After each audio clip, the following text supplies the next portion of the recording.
नमस्कार। मेरे सामाजिक परिवार के सभी सदस्यों को यथोचित अभिवादन। राम राम।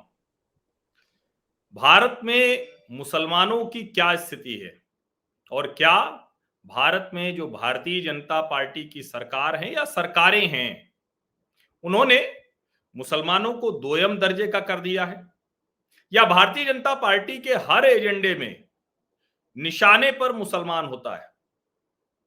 ये एक ऐसी चर्चा है जो आजकल भारत से लेकर पूरी दुनिया में इसको स्थापित करने की कोशिश होती है।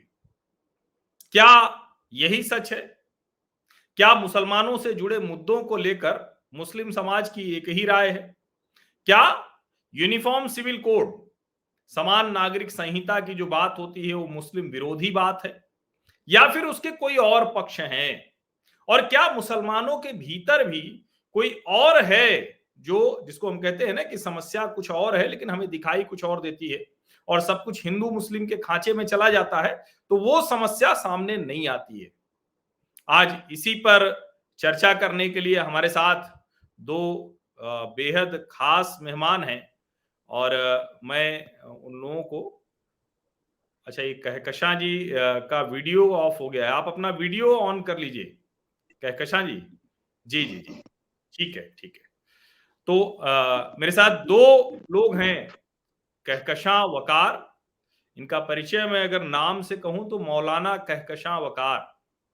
तो आप लोगों को भी देखते हुए, खास करके जो हिंदू हैं उनको तो देखते हुए बिल्कुल लगेगा कि मुस्लिम महिला कैसे मौलाना हो सकती है। हो सकता है मुस्लिम पुरुषों को भी लग रहा हो। और पसमानदा एक्टिविस्ट है। और उसके साथ ही डॉक्टर फैयाज अहमद फैजी, इनको आजकल आप बहुत पढ़ते सुनते देखते हैं। ये पसमानदा एक्टिविज्म चलाते हैं। अभी क्या है ये खुद ही बताएंगे, हालांकि इनसे एक पहले बातचीत में कर चुका हूं, तो वो भी आप लोगों के ध्यान में होगी। पहला सवाल मैं, चूंकि मौलाना कहकशां वकार हमारे साथ हैं, तो शुरुआत में डॉक्टर फैयाज उन्हीं से करूंगा जी। और मेरा पहला सवाल यही है कि आप मौलाना कहकशां वकार कैसे हैं, ये थोड़ा समझाइए। ये कम से कम हमारे लिए तो एक कौतूहल का विषय है।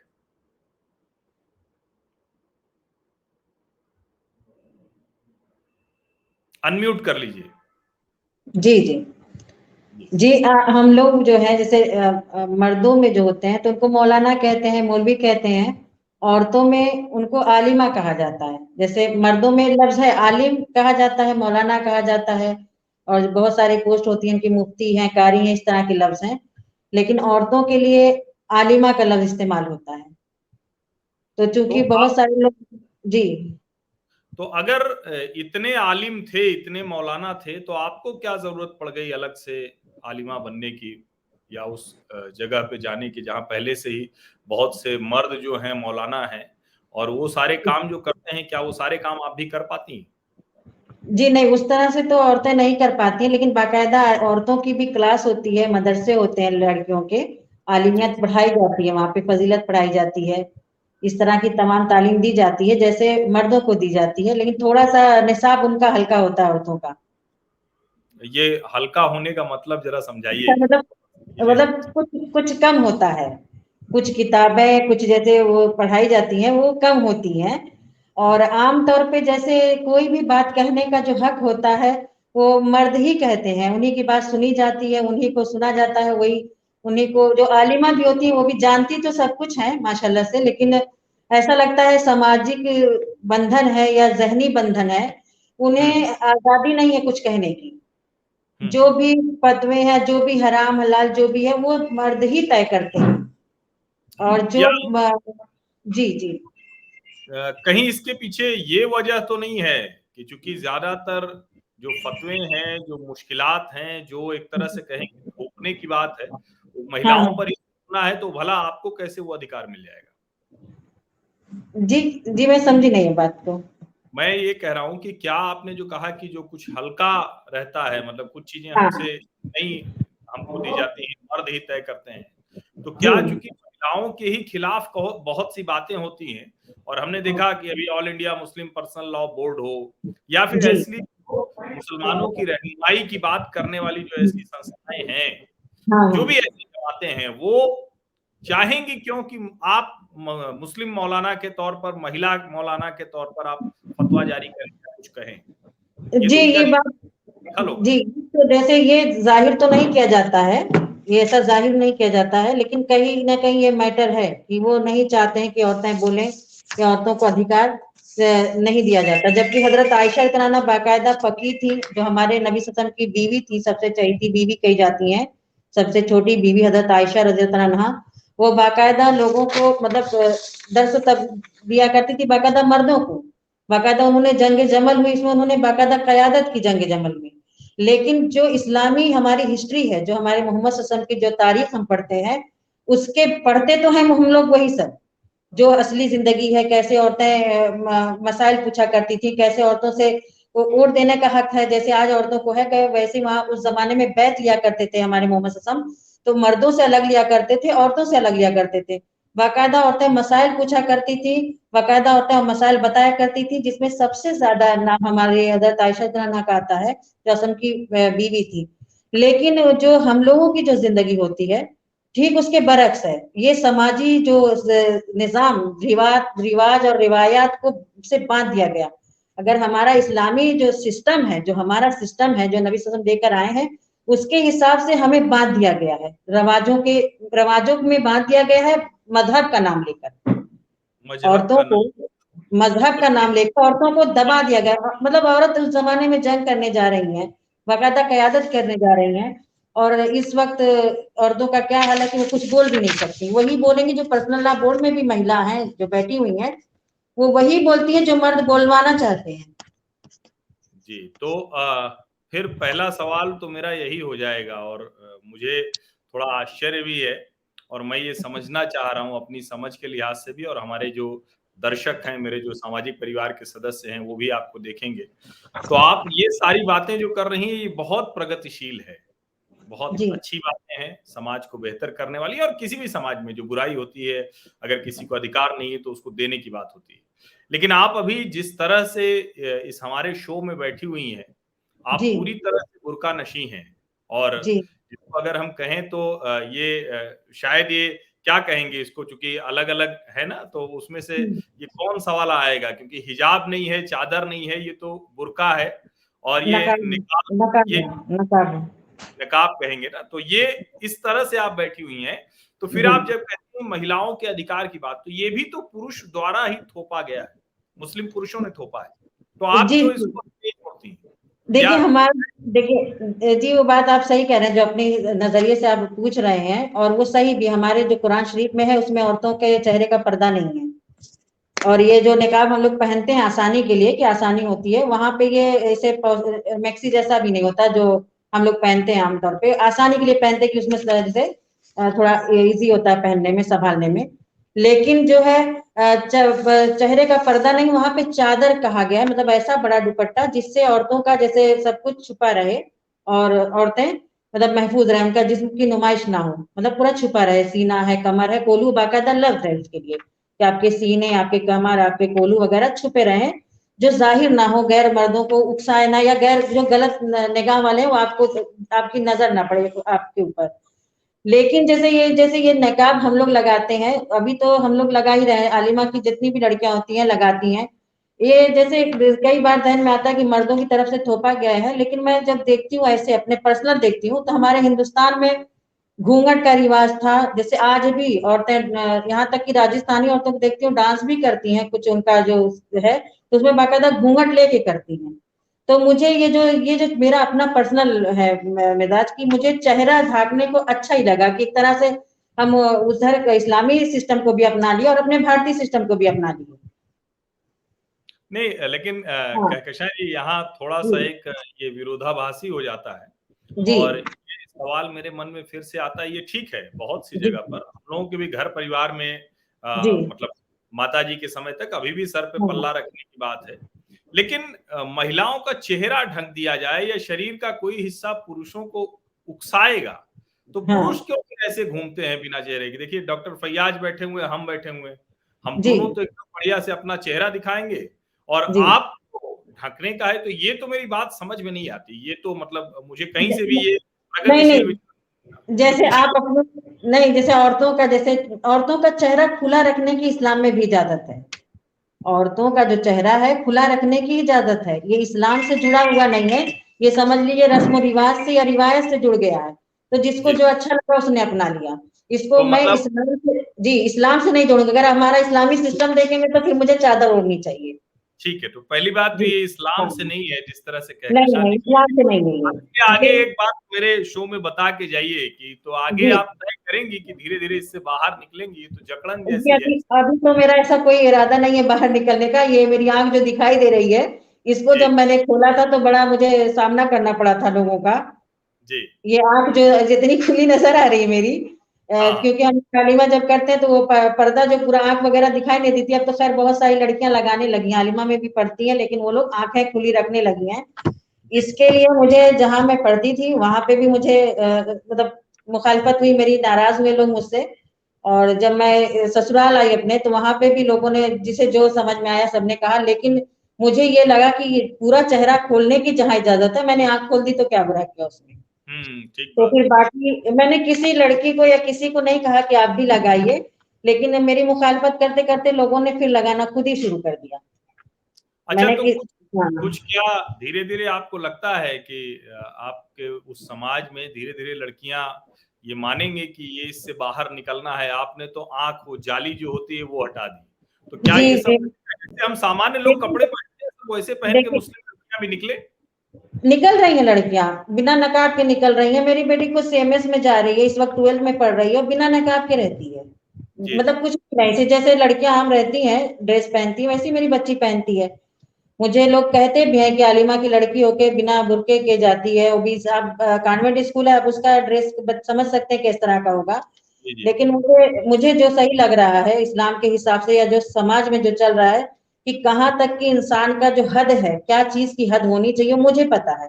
लेकिन हमारे समाज को इतना नहीं पता है। तो मेरी बेटी तो अभी माशाल्लाह 12वीं में है, वो बिना निकाह के जाती है, आगे उसकी मर्जी, बहुत उसका मन बहुत कहेगा निकाह लगाएगी, मन कहेगा नहीं लगाएगी। मुझे लगता है कि हाँ कम से कम पढ़ाई के वक़्त किसी भी स्कूल में और अच्छा है आप बता रही हैं कि वहाँ जाती है तो कॉन्वेंट स्कूल है तो हाँ, वहाँ तो ड्रेस में जाती है और जी, मुझे लगता है कि अगर कोई लड़की तय करती है, वो वयस्क हम्म, हो जाए, 18 से ऊपर की हो जाए और तय करे कि जी भई हमको ऐसे ही पहनना है।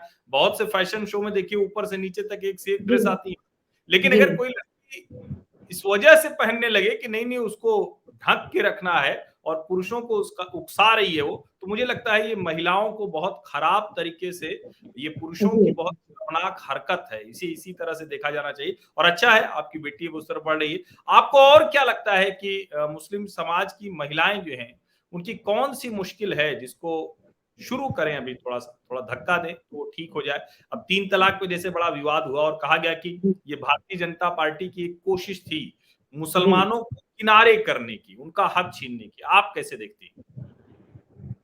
नहीं, मैं ऐसे नहीं देखती हूँ। जैसे पहली बात है, जो ये 3 तलाक का जो सरकार ने पास किया बिल, वो पहले मुसलमानों को ही कर देना चाहिए था। ये इतनी बात ही नहीं होती। ये जो सरकार ने किया है, हमारा जो सिस्टम है बहुत अच्छा है, जो कुरान का जो सिस्टम है।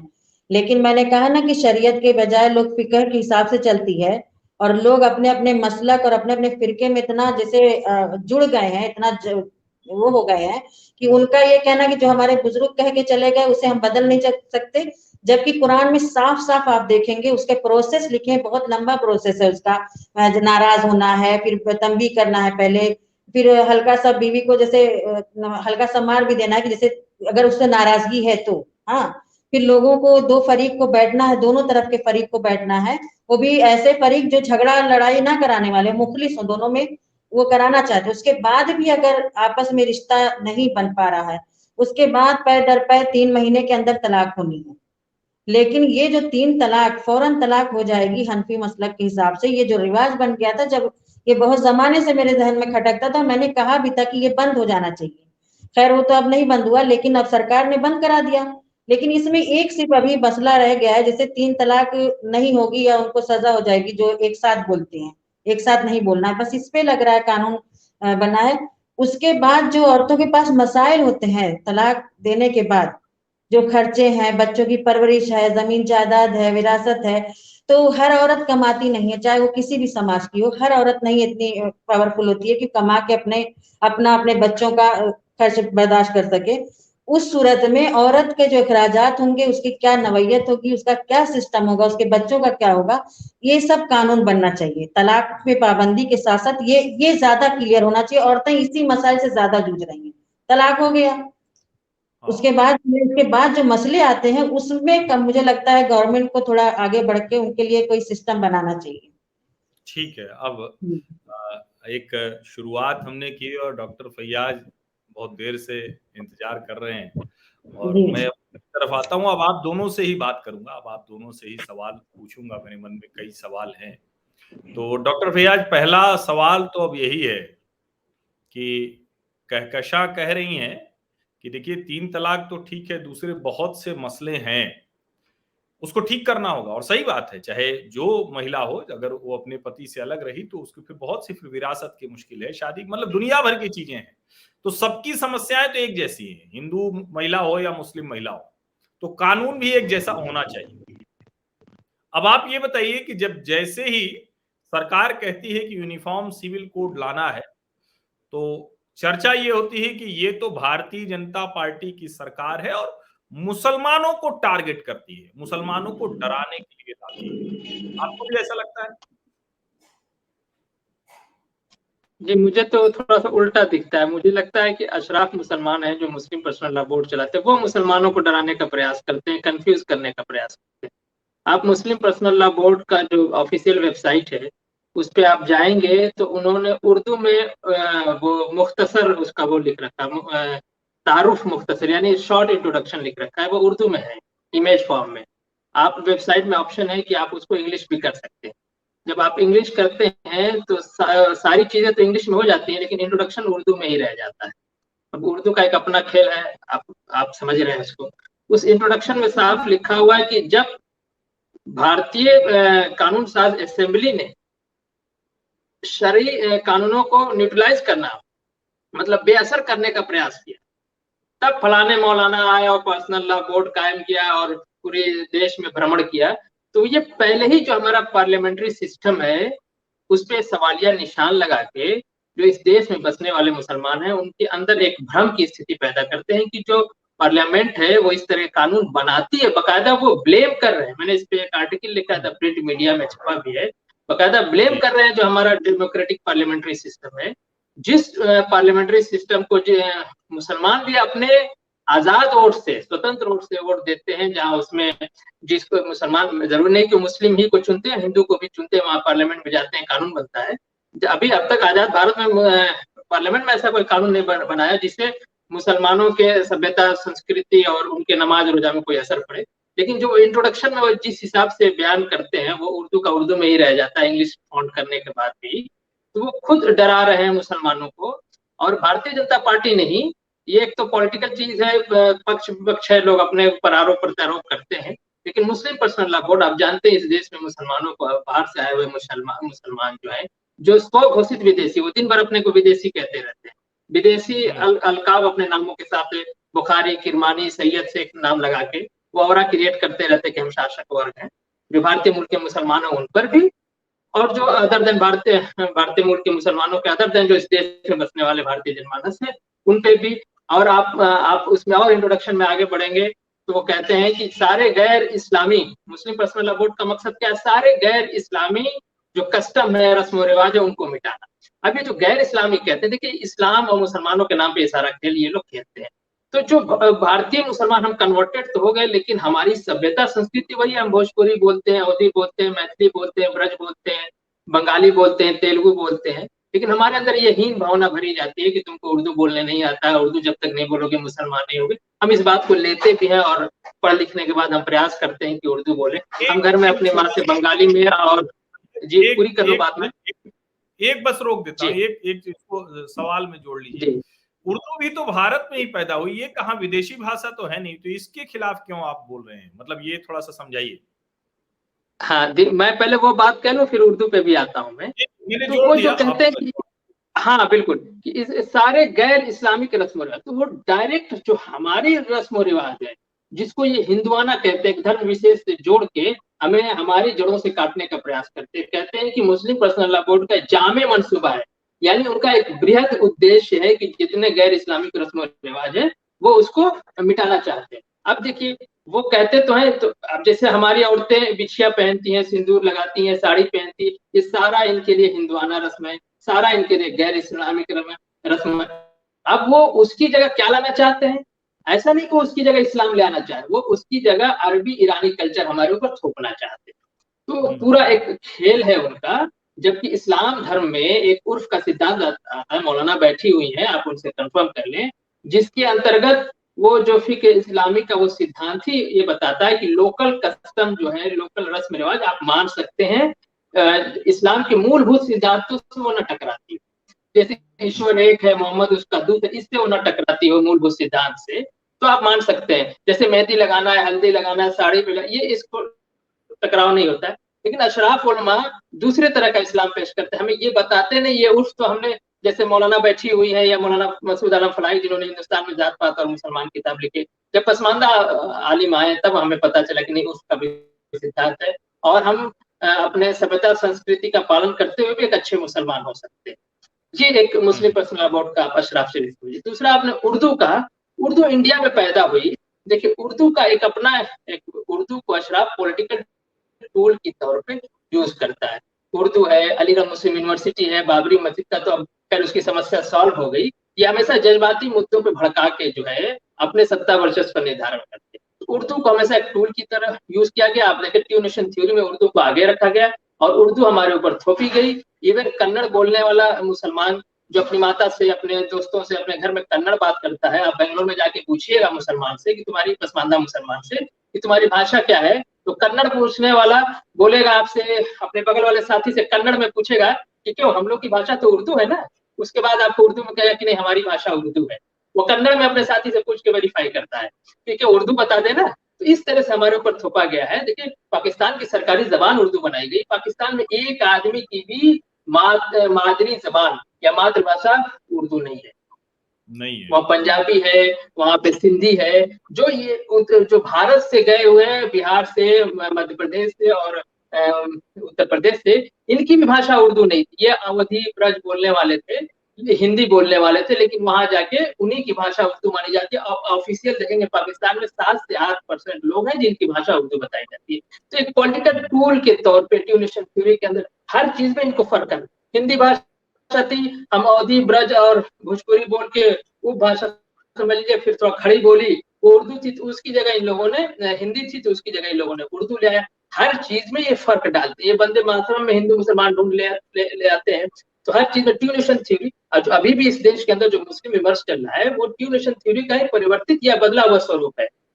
इसलिए हम उर्दू, मैं खुद उर्दू का उर्दू अदब लिटरेचर का अच्छा जानकार हूँ। मैं उर्दू से मुझे बहुत प्रेम भी था, लेकिन मैंने महसूस किया कि उर्दू एक भाषा नहीं है, उर्दू एक पॉलिटिकल टूल है अशराफ का, जिससे वो हमारा शिकार करता है। इसलिए हम उर्दू विमर्श ही, ये जो उर्दू वाला आपने सवाल किया। जी, ये तो आपने एक नया ही दृष्टिकोण दिया। हालांकि मुझे भी लगता है कि उर्दू में कोई बोल रहा है, मैंने इस पे मेरा एक आर्टिकल है, उर्दू अदब का जातिवादी चरित्र, एक आर्टिकल हमने इस पे लिखा है। उसमें मैंने इस बात को और शुरू किया। जी, ठीक है। तो ये कहकशां, यही सवाल आपसे कि बीजेपी मुसलमानों को डराने के लिए समान नागरिक संहिता लाना चाहती है। आप भी डरती हैं कि कल को यूसीसी लागू हो जाएगा तो आपको दिक्कत हो जाएगी, मुश्किल हो जाएगी? जी, अभी जैसे ये जो डराने के लिए जो कह रहे हैं, नहीं, मुझे ऐसा सरकार से कोई डर नहीं है। मैं पर्सनल अपनी बात कर रही हूँ, मुझे सरकार से कोई डर नहीं है। मुझे जैसे उम्मीद है कि जिस तरह मजहब वगैरह को लेके सबको देखते हुए सरकार जो भी कानून बनाएगी वो सबके जज्बातों को देखते हुए बनाएगी, क्योंकि यहाँ पे बहुत तरह तरह के लोग धर्म को मानने वाले हैं, एक ही तरह के तो है नहीं, मुसलमानों के अलावा भी। और फिर यहाँ पर जो हमारे मुख्यमंत्री जी हैं, योगी जी, वो खुद धार्मिक हैं, वो अपना गेरुआ रंग का कपड़ा पहनते हैं, जाफरानी रंग का। तो वो ये लोग जब कानून बनाएंगे तो जरूर सबके मजहबी जज्बातों को देखते हुए बनाएंगे, ऐसा कुछ नहीं होगा। लेकिन ये सच है कि मुसलमानों में वाकई डर है। और जैसे अभी तक मुझे भी लग रहा था कि भरम ही है, जैसे भरम है कि जैसे जलाने की रस्म हो जाएगी, शादी ब्याह के सिस्टम अलग हो जाएंगे, जैसे हिंदुओं में 7 फेरे होते हैं, तो इस तरह की बातें थी, गोश्त नहीं खाने दिया जाएगा, नमाज नहीं पढ़ने दी जाएगी। ये कैसे हो सकता है? ये समान नागरिक संहिता का मतलब ये कतई नहीं है नहीं नहीं, कि ये लोगों के जहन में है, ये जी लोगों के जहन में डर बना हुआ, बाकायदा उस पे बहुत जमाने से ये सिलसिला चल रहा है ना, ये यूसीसी वाला। तो हम्म उसमें लोगों के जहन में कि हमें, जैसे सबसे पहला तो यही है कि हमें दफनाया नहीं जाएगा, मतलब जलाने की हो सकता है हमें कहा जाए, शादी ब्याह में हमारा सिस्टम अलग कर दिया जाए। और हमको तो इन सब चीजों से परेशानी नहीं, हम दफन होना चाहते हैं क्योंकि हम जलना नहीं चाहते हैं, इसमें जी कोई दिक्कत नहीं है। इसी तरह गोश्त नहीं खाने दिया जाएगा और मस्जिदों में नमाज नहीं पढ़ने दिया जाएगा।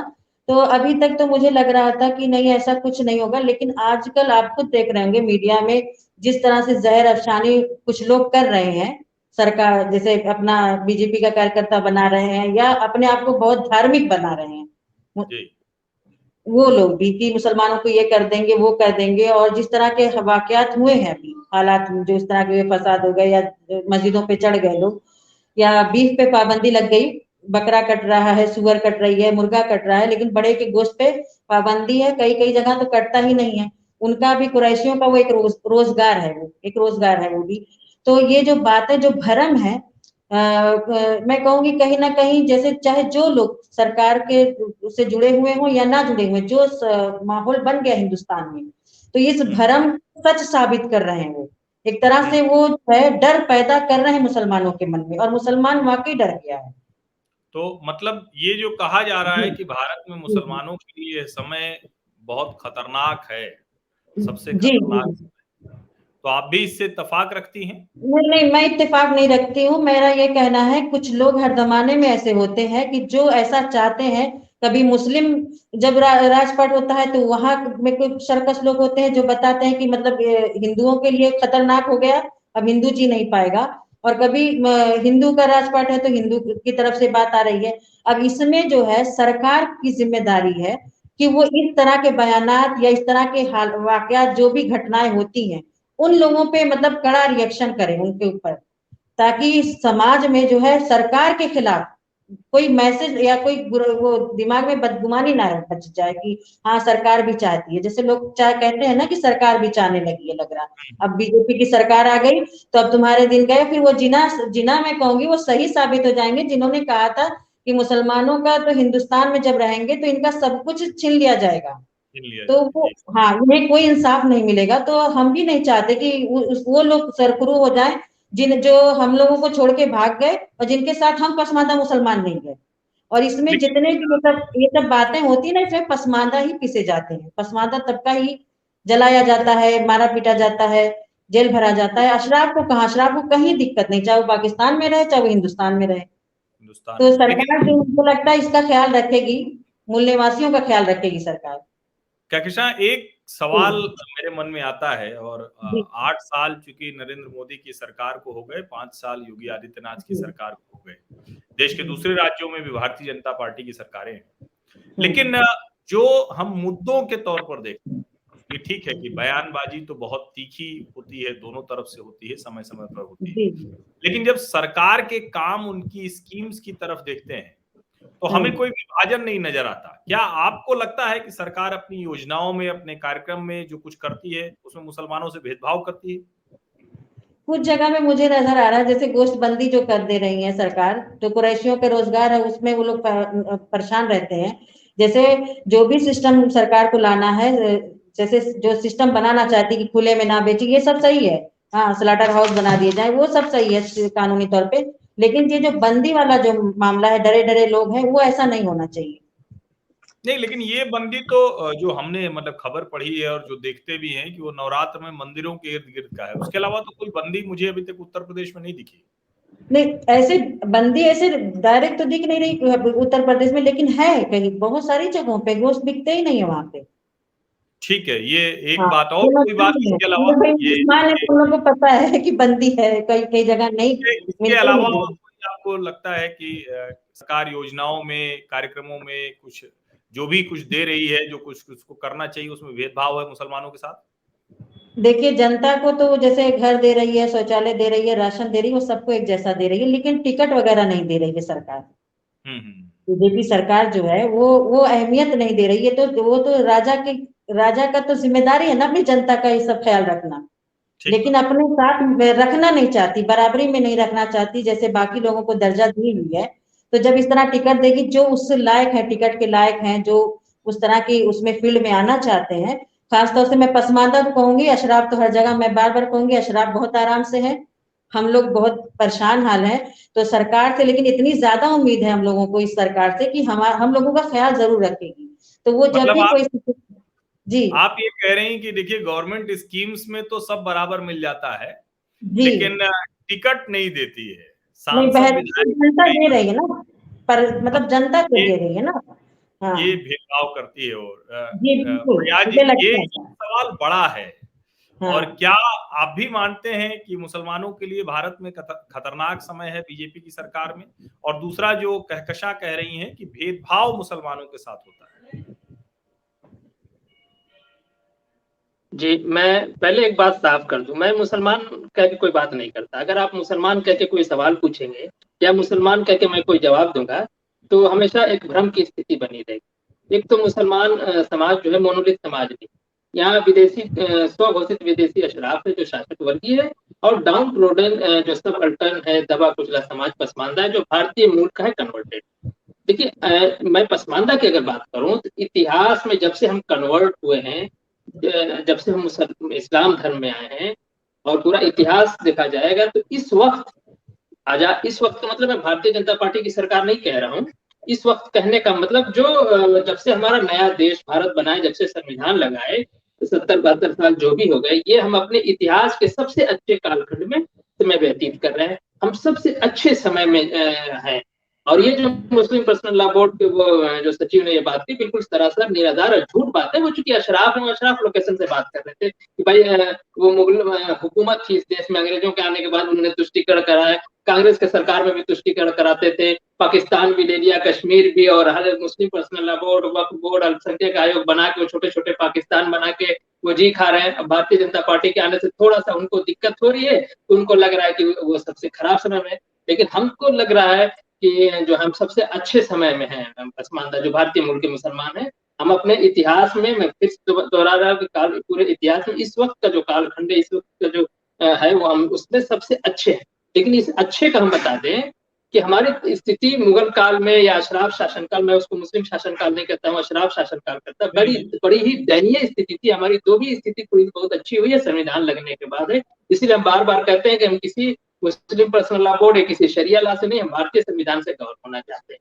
अब जो हमारे ये हालात हैं, इसका जायजा आप सच्चर कमेटी की चैप्टर नंबर 10 जब पढ़ेंगे, तो जहाँ पे पसमानदा मुसलमानों को, ओबीसी और एसटी मुसलमानों का जहाँ पे डिस्क्रिप्शन है, वहां आप देखेंगे कि हमारी स्थिति कितनी खराब है। एक और बात बता दूं मैं, सच्चर कमेटी की जब भी बात आती है, तो अशराफ वर्ग ने उसमें से एक बात उड़ाई कि सच्चर कमेटी की रिपोर्ट कहती है कि सारे मुसलमानों की हालत हिंदू दलितों से भी खराब है। बिल्कुल झूठ बात है। और देखिए, इस देश का बड़ा दुख होता है कि जो तथाकथित सेकुलर लिबरल लोग भी हैं, वो भी अशराफ के हाँ में हाँ मिलाते हैं, सीआर की तरफ हुआ करने लगते हैं। अशराफ ने जब ये कहा कि सच्चर कमेटी की रिपोर्ट कहती है कि मुसलमानों की हालत दलितों से बदतर है, तो इसको सेकुलर और लिबरल बहुत जिम्मेदारी के साथ कह रहा हूँ, दुख के साथ कह रहा हूँ। वो भी इस बात को बिना सच्चर कमेटी की रिपोर्ट पढ़े, बहुत विद्वान लोग हैं, पढ़े लिखे लोग हैं, उनकी विद्वता पे मुझे कोई शक भी नहीं है, उन्होंने भी बस उसके हाँ में हाँ मिलाना शुरू कर दिया कि सच्चर कमेटी की रिपोर्ट कहती है कि मुसलमानों की हालत दलितों से भी बदतर है। मैंने हमेशा कहा, मुसलमान कहे कि जब भी आप कोई सवाल पूछेंगे, जवाब लेंगे, तो आप भ्रम की स्थिति में रहेंगे। देखिए, सच्चर कमेटी की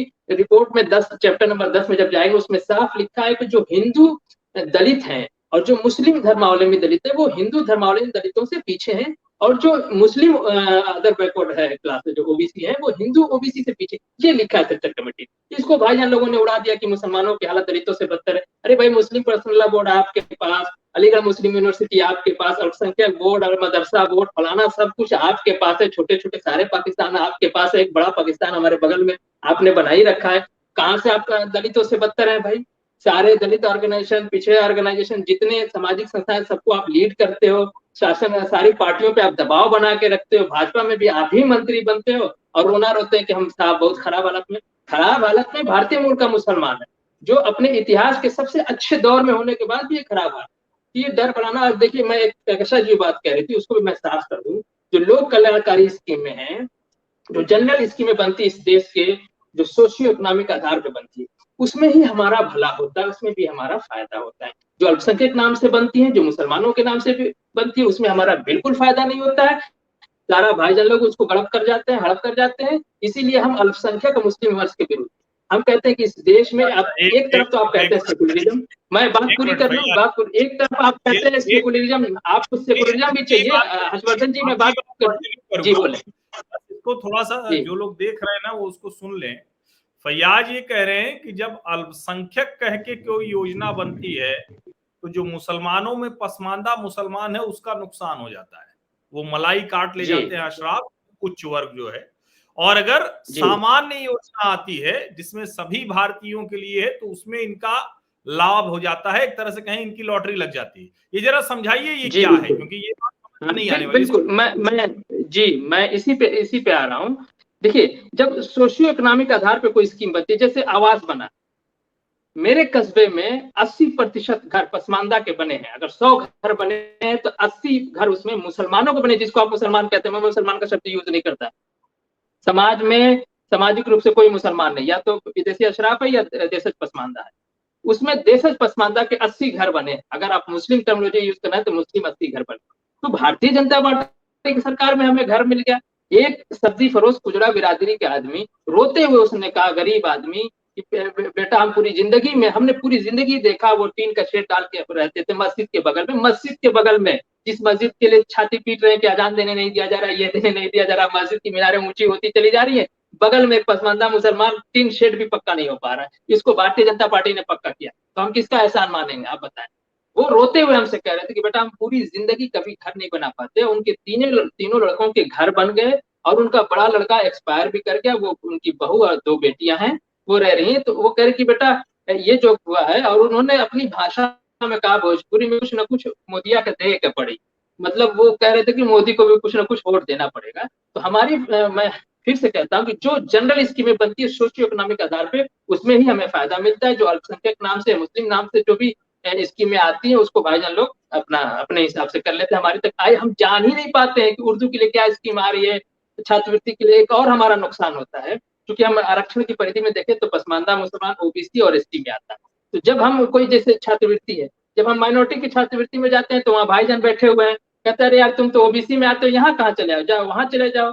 जब हम ओबीसी में जाते हैं आरक्षण की वो छात्रवृत्ति मांगने, तो वहाँ यादव जी बैठे हुए, यादव जी कहते हैं भाई आप तो माइनॉरिटी है भाईजान, आप यहाँ क्या चले आए। वहाँ के भाईजान हमको इधर भगा देते हैं, यहाँ वाले हमको भाईजान कह के उधर भगा देते हैं। तो ये सब में हम लोग का नुकसान होता है। और देखिए, ये भाईजान लोगों का मैं बताऊं, अशराफ वर्ग इस देश में सेकुलरिज्म भी चाहिए, मुस्लिम विमर्श भी चाहिए।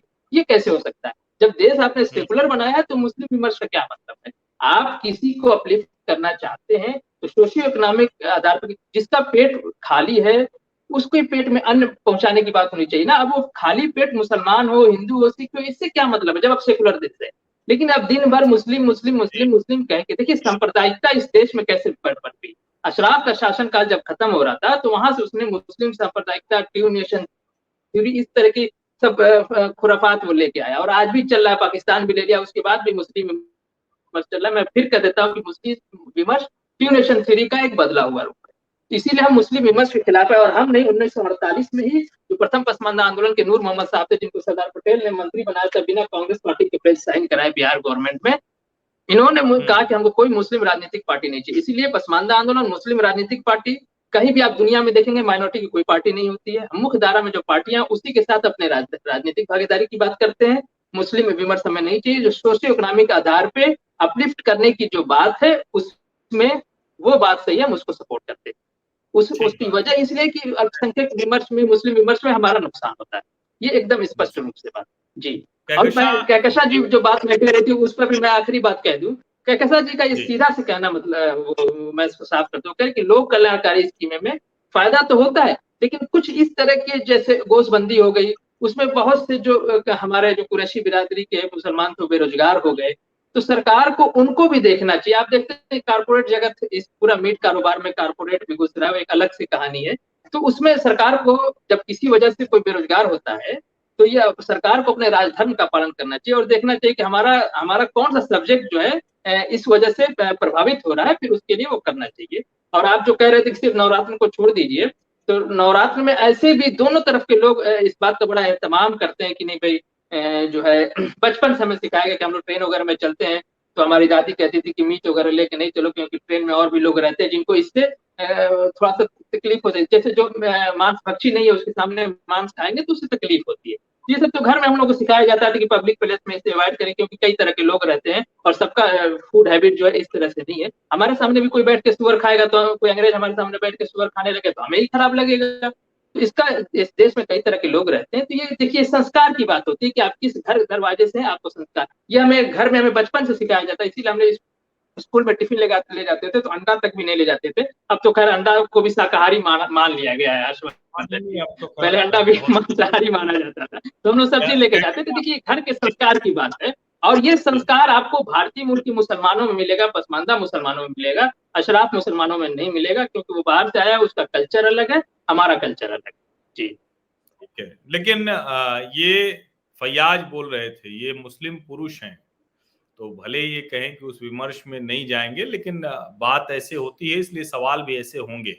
तो कहकशां जो मैं फिर से पूछ रहा हूं कि जो सवाल मैंने आपसे किया, समान नागरिक संहिता ये समय मुसलमानों के लिए कितना खतरनाक है, भारतीय जनता पार्टी जानबूझ के टारगेट करती है, अभी आपको जो फैयाज कह रहे हैं उसमें कितनी बातें ठीक लग रही हैं, कितनी बातों में सुधार की जरूरत है, और विशेष करके एक मुस्लिम महिला की नजर से, उसके नजरिए से, उसके दृष्टिकोण से आपको क्या लगता है कि ये जो सरकार है वो कितना कुछ ठीक कर पा रही है या बहुत गड़बड़ कर रही है? साफ साफ कहिए। आप अनम्यूट कर लीजिए।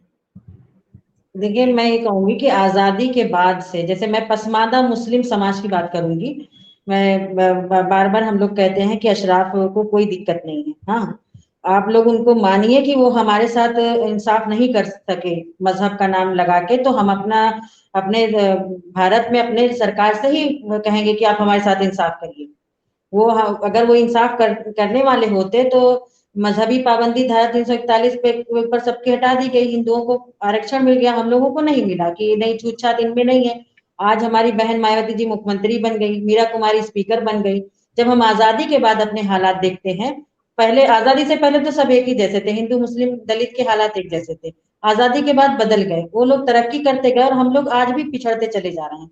सिर्फ इस वजह से हम लोगों को नहीं मिल पा रही है फैसिलिटी, क्योंकि हम मुसलमान हैं, और मुसलमान है, मुसलमान में सरकार को हम लोग बहुत दिनों से समझाने की कोशिश कर रहे हैं, और उम्मीद है कि सरकार समझेगी। भाई कांग्रेस तो पता नहीं समझ पाई थी कि वो समझना नहीं चाह रही थी, उसने तो कुछ नहीं किया, लेकिन सरकार समझेगी, हमें ऐसी उम्मीद है कि जिस तरह वो जनता की, मूल निवासियों की, बहुजन समाज की, सबकी भलाई की बात करती है।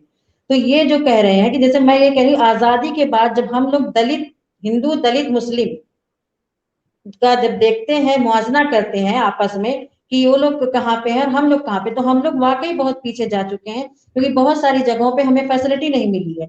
वो मायावती मुख्यमंत्री बन सकती है, जैसे अभी प्रियंका गांधी ने लगाया था, वो नारा दिया था कि मतलब वो स्लोगन दिया था कि लड़की हूँ मैं लड़ सकती हूँ। फिर मैंने उसको लगाया था, मतलब हम लोगों ने लगाया था, लड़की हूँ नहीं लड़ सकती, सुरक्षित सीटों से नहीं लड़ सकती, उसके जवाब में हम लोग ये लगाया था। तो उन तमाम चीजों का सरकार ख्याल रखे। जक़ात और खैरात की तरह, जैसे जक़ात खैरात अशराफ भी देता है, अशराफ भी जक़ात खैरात देते देते ही जिला के रखा है पसमानदा मुसलमानों को, जो एक तरह से थपकी देके सुलाया हुआ है। और सरकार भी दे रही है, घर दे रही है, मायावती जी ने भी दिया था, सरकार भी दे रही है, राशन दे रही है, इस तरह की फैसिलिटी दे रही है। तो ये तमाम चीजें तो सरकार दे रही है, ये तरह की चीजें अशराफ जो मुस्लिम है वो भी लोगों को देते रहते हैं जक़ात खैरात की शक्ल में। तो हमें जक़ात खैरात की शक्ल में अब नहीं चाहिए, हमें अधिकार चाहिए, हमें जक़ात खैरात देने वाला बनाया जाए। हम इस लायक बने कि हम लोगों की मदद कर सके, जिंदगी भर हम लोग लेने वाले ना बने रहे। जैसे मुस्लिम, जैसे हिंदुओं में है, लोग तरक्की कर गए, बड़ी बड़ी पोस्ट में बैठ गए हैं, आज जिस तरह से है, मुख्यमंत्री बन रहे हैं, प्रधान बन रहे हैं, ये बन रहे हैं, हम लोगों के पास वो फैसिलिटी नहीं। उस चीज पर सरकार ध्यान दे कि हमें, जैसे हाँ सरकार है कि दे तो रहे हैं सबको, हिंदू को भी दे रहे हैं, मुसलमान को दे रहा है, धोबियों को भी नहीं कोई फैसिलिटी मिल रही है, धोबी हिंदू शामिल है आरक्षण में, हम लोग मुस्लिम है नहीं शामिल है। तो उन तमाम चीजों से जो हम लोग महरूम है, वो हम लोग सरकार से चाह रहे हैं। और ये घर है, राशन है, पानी है, ये तो इसी तरह से तो जिलाया गया। लेकिन आजादी के बाद जब इंसाफ हो गया, कांग्रेस ने तो नहीं किया। अब कांग्रेस आनी है कि नहीं आनी है, हमारा ये मैटर नहीं, हमारी जो सरकार है मौजूदा, हम अपनी सरकार से उम्मीद लगाते हैं कि मोदी जी बहुत सारे डिसीजन लिए हैं जिसके बारे में लोग कहते थे कि लोग नहीं ले पाएंगे, बड़ा बोल्ड डिसीजन उन्होंने लिया है। इस तरह के डिसीजन लेके हम लोगों की भी जो तकलीफ है उसको दूर करें। ठीक है, अब एक हम लोग आखिरी इस विमर्श के आखिरी हिस्से में पहुंच रहे हैं और एक तरह से ये आखिरी सवाल ही है, आप दोनों लोगों से है और आप लोग तय कर लीजिए कौन पहले बोलेगा। सवाल मेरा ये, आपने कहा कि हिस्सेदारी नहीं मिलती, भारतीय जनता पार्टी को मुसलमान वोट नहीं करता है या ना के बराबर करता है। जो आंकड़े आए अलग अलग, अटल बिहारी वाजपेयी के समय में जिनको कहा जाता था कि उनको मुसलमान नापसंद तो नहीं ही करता है, पसंद करता है, तो 8% मत मिले थे मुसलमानों को। जब मोदी जी आए तो भले ही कहा जाए कि नहीं पसंद करते, लेकिन फिर भी करीब 9% हो गया, यानी 1% मत बढ़ा। लेकिन एक खबर आती है कुशीनगर से कि एक मुस्लिम को इसलिए पीटकर उसके पड़ोसी मार देते हैं क्योंकि वो भारतीय जनता पार्टी का झंडा लगाता था, मिठाई बांटा उसने योगी की जीत पर। एक महिला जो अपने परिवार में बहस होते होते बोल देती है कि अरे वोट तो मैंने भी वोट योगी जी को दे दिया था, उसको घर से निकालने की बात होती है, तलाक की बात हो जाती है। और ऐसे देश के अलग अलग हिस्सों में कई जगह ये चीजें सामने आती हैं। उसमें भारतीय जनता पार्टी, 2 उदाहरण मैं देता हूं, उत्तर प्रदेश और बिहार का, दोनों जगह उसके कोई प्रत्याशी नहीं थे तो जाहिर है कोई जीत के नहीं आते मुसलमान, लेकिन दोनों जगह बिहार में शाहनवाज हुसैन को विधान परिषद से बनाकर मंत्री बनाया, यहां दानिश को बनाया। इसको आप लोग कैसे देखते हैं? और जिस योगी मॉडल की आलोचना होती है कि वो मुसलमानों को निशाने पर लेता है, तो लाउड स्पीकर उतर रहा है पूरे देश में, तो सिर्फ उत्तर प्रदेश है जहां मंदिर, मस्जिद, गुरुद्वारा, चर्च सब जगह से उतर रहा है। ये हम कल परसों से लगातार ये वीडियोस देख रहे हैं, मतलब पुलिस बता रही है कि देखिए आज इस मंदिर से उतारे, आज इस मस्जिद से उतारे, और खुद भी लोग उतार रहे हैं, जो मस्जिद के जो वहां के जो काम देखने वाले लोग हैं वो भी वो कर रहे हैं। तो ये दोनों सवाल की प्रतिनिधित्व तो मुसलमान वोट नहीं करता है, वो भी भरोसा नहीं है, फिर भी सरकार मंत्री बनाती है प्रतीक के तौर पर ही सही या भरोसा जीतने के लिए सही। और दूसरा योगी मॉडल जिसकी आलोचना होती है, तो यहां तो कानून का राज सबके लिए काम कर रहा है, तो ये योगी मॉडल चलेगा मुसलमानों को या नहीं चलेगा? दोनों सवाल, पहले कहकशां आप बताइए। जी, जैसे मेरा ये कहना है, जैसे कि बिना वोट दिए हुए, टिकट दिए हुए, बिना सरकार ने टिकट नहीं दिया, फिर भी 8 से 10%, जो मैंने भी मीडिया में देखा, न्यूज में, 8 से 10% या 9% समझिए मुस्लिम वोट बीजेपी को गया है। और उसके बदले में जैसे सरकार ने दानिश आजाद को बनाया, राज मंत्री बनाया, कैबिनेट मंत्री नहीं बनाया। और ये जो बात झगड़े की है आपस में ना, तो ये जो मैंने जो देखा है कि ये बसपा का कोई है, अगर सपा को वोट दे दिया तो भी झगड़ा हो गया, और कभी सपा वाले ने बसपा को दे दिया तो भी आपस में बात करते करते लोग लड़ गए हैं। जैसे टिकट, ये क्रिकेट वगैरह होता है उसमें आपस में लड़ जाते हैं, हमको लग रहा है उसी तरह का ये भी मैटर है कि उस तरह से वो लोग लड़ गए बिना टिकट दिए हुए। जब मैं ये कह रही हूँ कि जब इतना वोट मिला है और अगर टिकट दे दिया और सरकार थोड़ा सा ख्याल रखी, तो मुझे लगता है पता नहीं कितना सपोर्ट मिल जाएगा सरकार को। दूसरे सवाल का जवाब जी, जो दूसरा हिस्सा था योगी मॉडल। जी जी, योगी मॉडल पे अभी तो जैसे सब लोग तो डरे हुए हैं, अभी भी डरे हुए हैं कि योगी मॉडल क्या होगा। लोगों के जहन में जैसे योगी जी की जो छवि बनी हुई है वो सख्त मिजाज की ही बनी हुई है। लेकिन ये सख्त मिजाजी तो दोनों के लिए है ना, अगर गुंडा बदमाश है तो वो तो फिर देखा नहीं जा रहा है, वो मारा जा रहा है, कोई भी हो पकड़ा जा रहा है, कोई भी हो, हर दिन हो रहा है। तो किसी गुंडे के लिए मुसलमानों को खड़े होने की क्या जरूरत है? अगर मुख्तार अंसारी और Atiq Ahmed top history sheeters में हैं, तो उनके लिए क्यों खड़ा होना होगा? और हम तो गाजियाबाद से लेकर देखते हैं, ढेर सारे हिंदुओं के भी घर टूटे, ढेर सारे हिंदुओं की भी संपत्ति जो है वो जब्त कर ली। हम तो खेत की भी मुनादी होते हुए देखते हैं, भाटी गुर्जर से लेकर और आजमगढ़ के ठाकुरों तक।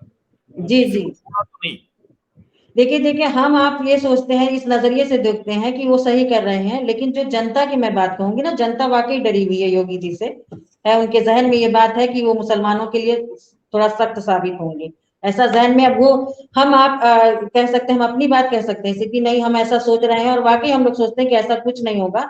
वो जो भी कदम उठाएंगे वो मुजरिमों के लिए उठाएंगे, वो मुस्लिम हो चाहे हिंदू है, मुझे लगता है दोनों के लिए वैसे ही होगा। हिंदू मुस्लिम सब उसमें आएंगे, शामिल होना चाहिए, क्योंकि तभी वो देश को अच्छे तरीके से चलाया जा सकता है, गुंडाराज नहीं होना चाहिए। इसको थोड़ा और स्पेसिफिक करते हैं। जो लाउड स्पीकर का विवाद है, जी और अब ये कहा जा रहा है कि भाई सब जगह से, और सही बात है, आज के समय में कहीं हाँ भी लाउड स्पीकर क्यों होना चाहिए? तो जी आपको करना है तो आपको अगर ऐसा जरूरी कार्यक्रम है तो उसकी पुलिस से इजाजत लीजिए, वहां लाउड स्पीकर लगाइए। घर में शादी ब्याह होता है तो लगता ही है ना, उसपे तो कोई रोक होती नहीं है। लेकिन जी प्रतिदिन की धार्मिक गतिविधियों के लिए लाउड स्पीकर की क्या जरूरत है? उत्तर प्रदेश में सभी जगह जी से लाउड स्पीकर उतर रहा है, इसे आप कैसे देखती हैं? जी लाउड स्पीकर को मैं इस तरह से देख रही हूँ, जैसे सड़क पर नमाज नहीं पढ़ना चाहिए, ये सब तो है। लाउड स्पीकर की आवाज स्लो कर देनी चाहिए, मुझे लग रहा है। जहां तक आवाज में, वाकई आवाज का जो कोई भी चीज है बहुत तेज है, बेढंगे तरीके से अगर आवाज आ रही है उसको थोड़ा बंद कर देना चाहिए। आवाज की मुझे लग रहा है आवाज में वो करना चाहिए, थोड़ा की कमी बेशी कर देना चाहिए। अब उस तरह से जैसे लाउड स्पीकर उतारे जा रहे हैं तो लोग, पहले तो मुसलमानों का भी थोड़ा सा अजीब मामला हो जाता है कि वो लाउड स्पीकर अभी हटाया गया, पहले उससे पहले हादसा हो गया, मतलब उस तरह से दिल्ली में फसाद वगैरह हो गया। तो अब लोगों का ये कहना है, आम पब्लिक ये कहती है कि जैसे अभी धीरे धीरे एक एक करके आपसे सब छीन लिया जाएगा। लाउड स्पीकर पे पाबंदी है, फिर नमाज पे पाबंदी हो जाएगी, फिर बाकी तरह इसी तरह मस्जिदों में फिर पाबंदी हो जाएगी कि आप भीड़ एक साथ नहीं रख सकते हैं। लेकिन लाउड हाँ स्पीकर तो मंदिरों से भी उतर रहा है, उत्तर प्रदेश में तो ये हम देख रहे हैं, सब जगह से उतर रहा है। जी जी, वो सब सही कह रहे हैं आप, लेकिन नहीं होता है, लोगों के जहन में भ्रम हो गया है, बैठ गई ये बात। तो ये निकलेगा नहीं, ये भ्रम निकलता नहीं दिख रहा है। नहीं, ये तो ये सरकार जैसे अभी मंदिरों में से हटाया जा रहा है, अगर मंदिरों में भी हटाया जा रहा है तो इंसान, जनता देखती है, जब उसको लगेगा नहीं इंसाफ हो रहा है तो उसको लाउड स्पीकर हटाने से कोई शिकायत नहीं होगी। लेकिन अगर यही सरकार लाउड स्पीकर नहीं हटाती मंदिरों में तो फिर मुझे लगता है कि और ठीक गलत मैसेज जाता, और डर जाती है। लेकिन भाई, इसी इंसाफ पे का से काम हुआ है। जी जी इंसाफ का काम हुआ है तो उस पर कोई नहीं कुछ कहेगा। जी अगर जनता का देखिए, जो डर है तो कुछ लोग भड़काते भी हैं, जो लोग, मैंने कहा ना कि जैसे जिना चले गए, जो कह के चले गए कि आपसे सब कुछ छीन लिया जाएगा। मैं कहूंगी सरकार से या आपके जरिए मैं पहचाना चाहूंगी, कोई ऐसा सरकार ऐसा कदम नहीं उठाएगी इंशाल्लाह कि जिससे सचमुच को वो लोग साबित कर दें कि हिंदुस्तान हमारे लिए तंग हो गया, हिंदुस्तान मुसलमानों के लिए, मुसलमान या पसमानदा मुसलमान, मैं बार बार कहूंगी, अगर जो जो भी तकलीफें उठाएंगे हम लोग, जब भी कोई भी सिस्टम बनेगा, कोई भी शक्ति आएगी, इसकी बलि पसमानदा मुस्लिम समाज बनेगा। अशराफ तबके को कोई दिक्कत नहीं, वो हर जगह हमेशा आराम उठाते आया है, वो कोई ना कोई रास्ता निकाल लेगा। लेकिन ये ठीक छोटे जो तबके उनको सजा मिलती है, चाहे उनकी ये बस्तियां जलाई जाए, चाहे वो मारे पीटे जाए, चाहे वो जेल में डाले जाए, उनके साथ बुरा होता है। यही सवाल आपसे फयाज, और बताइए, यही दोनों सवाल, इसी दोनों को आप बताइए, आखिरी सवाल है ये आपसे। जी हर्षवर्धन, मैं थोड़ा सा समय चाहूंगा, कम से कम 7 मिनट। 2 सवाल हैं और थोड़ा सा उसको समझा। देखिए कोशिश हम करें, पहला बस जो वोटिंग पैटर्न की बस बात, हाँ, ये कह रहा हूँ वोटिंग थोड़ा सा पैटर्न की उसको, बात थी। क्योंकि हम लोग करीब हाँ, 1 घंटे मैं पहुंच शॉर्ट चुके में करता हूँ जी। हैं। हाँ बिल्कुल बिल्कुल, लेकिन बहुत गंभीर सवाल है और इस पे पक्ष ढंग से आना चाहिए। देखिए जी जी मैंने दो आर्टिकल लिखी, दानिश आजाद को मंत्रिमंडल में जो शामिल किया गया, तो जिस हिसाब से अशराफ ने उसका विरोध किया, गाली गलौज किया, इवन नेशनल मीडिया पे बैठ के लोगों ने अपमान बताया। समाजवादी पार्टी का प्रवक्ता जो सैयद है वो खुद कह रहा था कि एक पसमानदा को, एक ऐसे आदमी को जिसको कोई नहीं जानता, पसमानदा नाम पे मंत्री बनाया गया, मुस्लिम समाज का अपमान है। यानी भारतीय जनता पार्टी में अब तक जो है आले रसूल कहते हैं, मोहम्मद सल्लल्लाहु अलैहि वसल्लम के घर वालों को मंत्री बनाया जाता था, सैयद लोगों को, तो मुसलमानों का सम्मान होता था। अब भारतीय जनता पार्टी ने एक देशज मुसलमान को जब मंत्रिमंडल में शामिल कर दिया तो मुसलमानों का अपमान होने लगा। देखिए आप मुस्लिम कह के कोई चीज नहीं समझ पाएंगे, मैं बार बार कह रहा हूँ। मैं थोड़ा सा पीछे चल के, चुनाव से पहले भारतीय जनता पार्टी ने, आप जान रहे हैं कि हिंदू समाज में जो सामाजिक न्याय का प्रश्न था, जो सामाजिक न्याय की तथाकथित पार्टियां थी, उसको जब ढंग से एड्रेस नहीं कर पाई, तो भारतीय जनता पार्टी ने हिंदू समाज में सामाजिक न्याय की बात को एड्रेस किया, ढंग से एड्रेस किया। जो अन्य जातियां पिछड़ गई थी उनको अपने साथ लिया, अपने संगठन में लिया, उनके तथाकथित पार्टियों के साथ गठजोड़ बनाया और हिंदू समाज में सामाजिक न्याय को ढंग से उसको थोड़ा सा एड्रेस किया, तो हिंदू समाज उसके साथ भारतीय जनता पार्टी के साथ जुड़ा और भारतीय जनता पार्टी ने सबको, सामने से जितनी विपक्षी पार्टियां थी, बोल्ड हो गई। अब एक कदम आगे बढ़ के भारतीय जनता पार्टी ने मुस्लिम समाज में सामाजिक न्याय के प्रश्न को थोड़ा सा छेड़ा, इसको कि इसको देखे क्या है, और उत्तर प्रदेश प्रयोगशाला बनी, उत्तर प्रदेश से प्रयोग किया गया और मैं समझता हूँ बहुत ही कामयाब प्रयोग किया। देखिए कैसे हुआ। भारतीय जनता और पार्टियों में तो पठानों को भी जगह मिल जाती थी, शेख को भी जगह मिल जाती थी, लेकिन भारतीय जनता पार्टी शुद्ध रूप से जो है विदेशी मुसलमान जो सैयद लोगों उन्हीं को ही मुस्लिम नाम पे पदवी देती थी। लेकिन भारतीय जनता पार्टी ने अपने इस स्ट्रेटजी में चेंज किया और मुस्लिम समाज में सामाजिक न्याय के प्रश्न को सामने रखते हुए मदरसा बोर्ड, उर्दू बोर्ड और जो है अल्पसंख्यक बोर्ड में पसमानदा की नियुक्ति की, जो इतिहास बहुत ही ऐतिहासिक घटना थी, क्योंकि अब तक इसमें सिर्फ अशराफ वर्ग, विशेष रूप से सैयद वर्ग लोग ही आते थे। दूसरा, जो लोक कल्याणकारी स्कीम से पसमानदा का फायदा, इसकी वजह से चुनाव में आप देखेंगे जो 8-9% वोट पा रहे हैं, पिछली बार के चुनाव से इस चुनाव में ज्यादा हुआ। और मैंने अभी राष्ट्रीय सहारा में एक लेख लिखा है, उसमें इसको हमने एनालिसिस किया है। ये सारा का सारा वोट पसमानदा देशज भारतीय मुसलमानों का वोट था जो गया। सैयद कभी भारतीय जनता पार्टी को वोट नहीं देते थे, ये भ्रम बना हुआ था। आज भी केंद्रीय मंत्री के जो भी लोग हैं भारतीय जनता पार्टी में, जो मुसलमान नाम पे सैयद लोग मंत्री, ये अपनी पत्नी तक का वोट नहीं दिला पाते हैं। मारूफ अंसारी जो एक्टिविस्ट है बता रहे थे कि वाजपेयी के जमाने में जो शिया एक बड़ा था सैयद लोगों का था कि भाजपा को वोट देते हैं, वाजपेयी जी को वोट देते थे। शिया बहुल इलाकों के जो पोलिंग बूथ थे वहां भी भारतीय जनता पार्टी उस समय भी हारती थी। तो सैयद एक मिथ बना के रखता था कि नहीं, सारे शिया सैयद जो है भारतीय जनता पार्टी को वोट देते थे। वो उस वक्त भी नहीं देते थे, आज भी नहीं देते थे। लेकिन भारतीय जनता पार्टी ने जो सम्मान दिया है अपने स्थापना से लेके, सिकंदर बख्श से लेके और ये जो यहाँ मुख्तार अब्बास नकवी तक कैबिनेट मंत्री बना के सम्मान दिया, लेकिन ये वोट उसके बदले में नहीं होते थे। लेकिन जब मुस्लिम समाज में सामाजिक न्याय के प्रश्न को भारतीय मूल के मुसलमान जब जुड़े हैं, तो इन्होंने इस इलेक्शन में एक इतिहास रचा गया और अशराफ के चुंगल से निकल के पहली बार पसमानदा ने आजादी से वोट दिया। मैं मानता हूँ कि बहुत कम वोटिंग परसेंटेज था। और कहकशा जी की बात सही है कि जब आपने टिकट ही नहीं दिया, उसके बाद भी जब इतना वोट मिला, अगर राजनीतिक भागीदारी देते तो स्थिति और कुछ बदल सकती थी। लेकिन ये भी एक सच्चाई है कि पसमानदा सबसे ज्यादा निष्ठा के साथ समाजवादी पार्टी को जिताने के लिए वोट दिया उत्तर प्रदेश के चुनाव में। और मैं समझता हूँ कि मुलायम सिंह भी अपने नेतृत्व में इतना वोट नहीं पाए थे पसमानदा का, जितना जो है इस वक्त अखिलेश यादव गया। और 110 सीटें जो भी अखिलेश के पास है वो यादवों की वजह से नहीं है, पसमानदा की वजह से, क्योंकि यादव जी लोग भी जगह दे के अपना वोट दिए। अशराफ ने वोट पहले भाई फिर सपाई के तरफ गया। जहां जहां अशराफ वर्ग के टिकट था, वो चाहे जिस पार्टी से था, लखनऊ में मलियाबाद में बसपा को भारतीय जनता पार्टी का बी टीम बताया जा रहा था, बगल के संडीला में बसपा से एक अशराफ भाईजान खड़े थे, वहां पे बसपा को जिताया जा रहा था। ये वहां पे भारतीय जनता पार्टी की बी टीम नहीं थी। अशराफ टैक्टिकल वोटिंग करता है कि पहले भाई फिर पसमानदा हराई, फिर सपा को जिताई। तो जहां जहां पसमानदा कैंडिडेट कहीं से टिकट पा गए थे समाजवादी पार्टी से या बहुजन समाज पार्टी से, तो वहां अशराफ ने बाकायदा इधर उधर से टिकट ला के पसमानदा कैंडिडेट को हराया। तो ये एक सच्चाई है। लेकिन इस सच्चाई में लोक कल्याणकारी स्कीम और सामाजिक न्याय के प्रश्न को जो इस तरह किया, तो भारतीय जनता पार्टी को वोट ज्यादा मिला है। और उसी को सामने रखते हुए और 2024 के चुनाव को सामने रखते हुए भारतीय मूल के देशज पसमानदा को मंत्रिमंडल में शामिल करके एक सकारात्मक, आप चैनल पे ऊपर सार्थक और सकारात्मक जो आपने लिखा, बिल्कुल सार्थक और सकारात्मक एक पहल किया है। और जो देशज मुसलमान है उनको जोड़ने का अपने तरफ प्रयास किया। मैं समझता हूँ कि स्थिति जरूर बदलेगी। और देखिए, समाज के अंदर भी, देशज पसमानदा के अंदर भी और भारतीय जनता पार्टी के अंदर, दोनों तरफ से जब इसमें बात होगी, सकारात्मक बात होगी, तो निश्चय स्थिति होगी। और मैं कहता हूँ कि अगर पसमानदा मुसलमान को भारतीय जनता पार्टी जोड़ ले गई, तो भारतीय जनता पार्टी अगले 20 साल तक इस देश में अजेय होगी। क्योंकि पसमानदा 90% है टोटल मुस्लिम आबादी का, और थोड़ा सा भी इसमें से वोटिंग भाजपा की तरफ जाता है, तो बहुत बड़ी संख्या में वोट आएगी। आपके पहले सवाल का जवाब।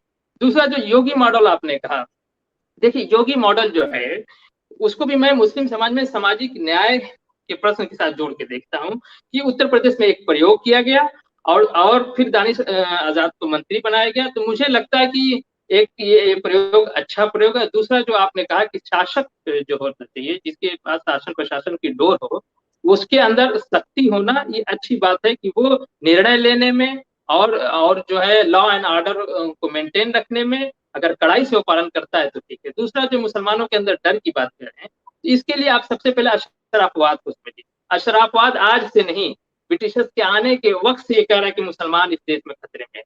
यही खतरा दिखा के पाकिस्तान ले लिया, अपने लिए जन्नत बनाया। वहां पसमानदा की हालत क्या होगी, आप भारत के पसमानदा से अंदाजा लगा लीजिए। जब हमारा यहाँ घर भी एक हिंदू सरकार, देखिए हमको ना कांग्रेस से लेके भारतीय जनता पार्टी तक सबको हिंदू बताया जाता है। मस्जिद के खुतबे से लेके, जलसा जलूस से लेके, घर के टेबल टॉक से लेके, सबको हमें सिखाया जाता है कि गांधी जी भी हिंदू थे, सावरकर भी हिंदू थे, लोहिया भी हिंदू थे, मुलायम सिंह भी हिंदू थे, अटल अडवाणी तो हिंदू ही थे, योगी बाबा तो सबसे बड़े हिंदू हैं। हमें ये हिंदू कह करके हमको ये ट्रेनिंग दी जाती है।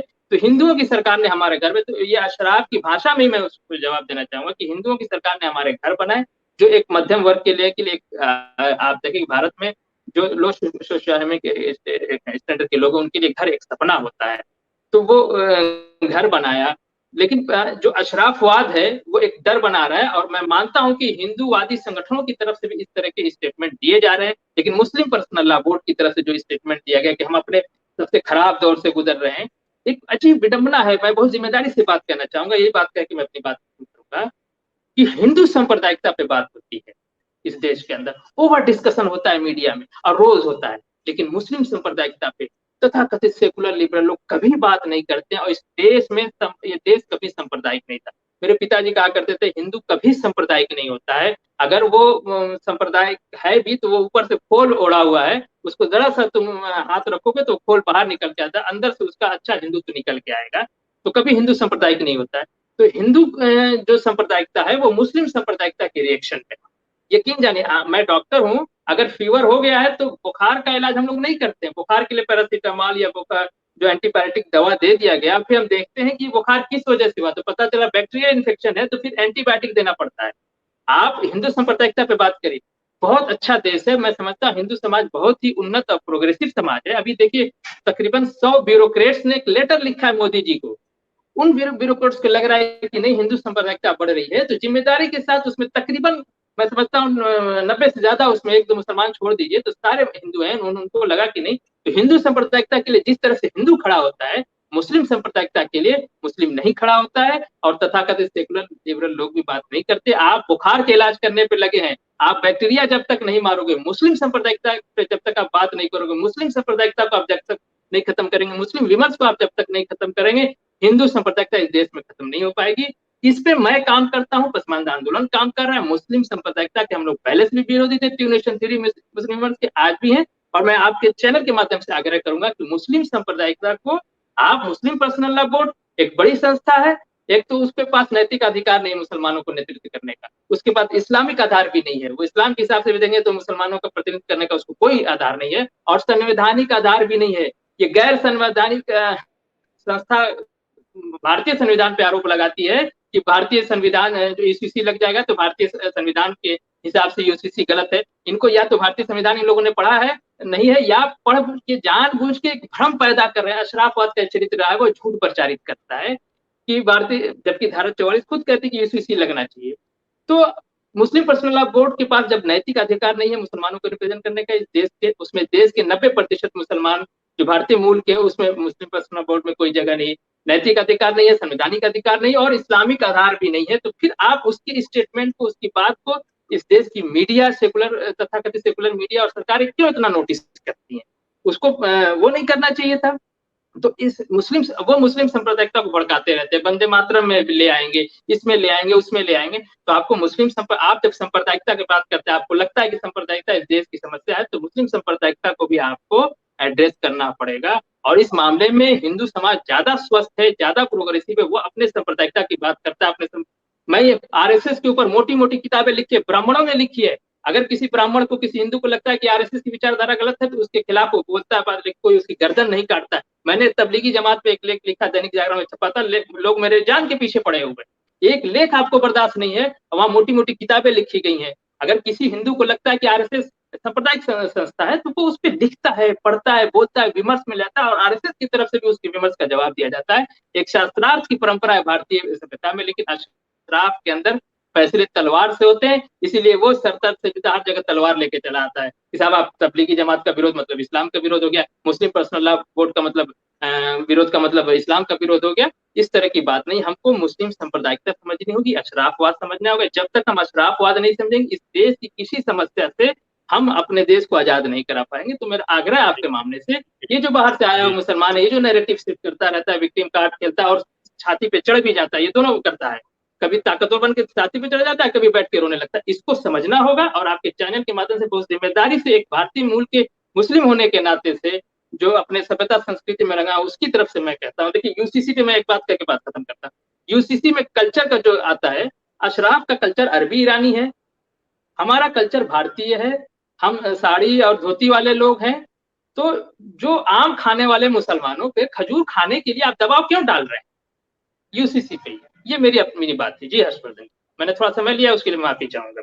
नहीं, चलिए कोई बात नहीं। और अब हमारे सवाल जवाब तो बहुत लंबे हो सकते हैं, लेकिन अब मैं अपने को रोक नहीं पा रहा हूँ। कहकशां आपसे कुछ सवाल मैं पूछूंगा और सिर्फ हाँ या ना में जवाब चाहिए मुझे।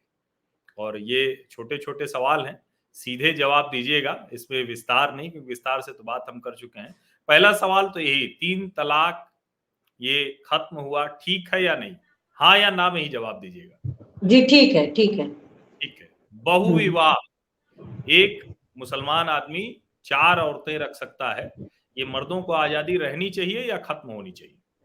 देखिए मैं इस पे थोड़ा सा ज्यादा बोलूंगी। हाँ, थोड़ा सा हमने बहुत विस्तार से बात की है।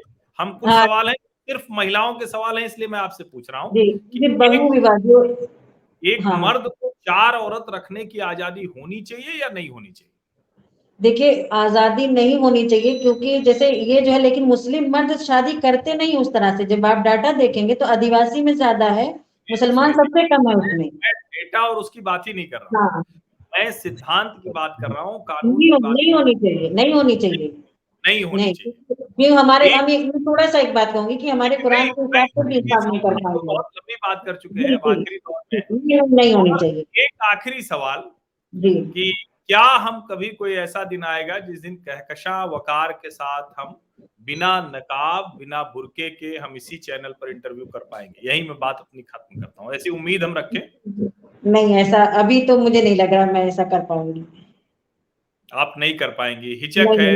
अगर जैसे मुझे खुद भी पसंद है, पर्सनल भी मुझे पसंद है, अगर ये मुझे पर्सनल थोड़ा अच्छा नहीं लगता ना, तो यहाँ के मैं पूरा निकाल दी होती। ऐसा कोई और हाँ, ये तौर पे भी पसंद है। हाँ, मैं किसी की भी होती चाहे मुझे ये नकाब पसंद होता। जी, चलिए ठीक है। बहुत अच्छी चर्चा रही आप लोगों से, बहुत बढ़िया बातचीत रही। आप दोनों लोगों का बहुत बहुत धन्यवाद इस चर्चा में शामिल होने के लिए। जी, आपका बहुत शुक्रिया हम लोगों को बोलने का मौका दिए। जी, मुस्लिम समाज जैसा दिखता है, जरूरी नहीं है कि वो पूरा समाज उसी तरह से हो। और इसीलिए बहुत विस्तार से हमने ये बातचीत की, बहुत विस्तार से हमने ये चर्चा की। बहुत सी चीजें हैं जो अभी भी छूट गई होंगी, फिर से हम बात करेंगे। और कई चीजें हैं जो भ्रम के तौर पर भी होती हैं, कई चीजें हैं जो सचमुच उनको भी लगता है कि ये कंसर्न हो सकते हैं, ये चिंताएं हो सकती हैं। सरकारों का काम हर नागरिक की चिंता दूर करना है, लेकिन कई ऐसे निर्णय होते हैं जिसको उस समाज के कुछ प्रभावी लोग होते हैं जो दबा के उस समाज को डराते हैं। उसमें सरकारों को सख्त निर्णय लेने से भी चूकना नहीं चाहिए, पीछे नहीं हटना चाहिए। कम से कम फैयाज अहमद फैजी और कहकशां वकार के साथ ये 1 घंटे से ज्यादा की बातचीत तो यही बताती है। आप सभी का बहुत बहुत धन्यवाद इस चर्चा में शामिल होने के लिए।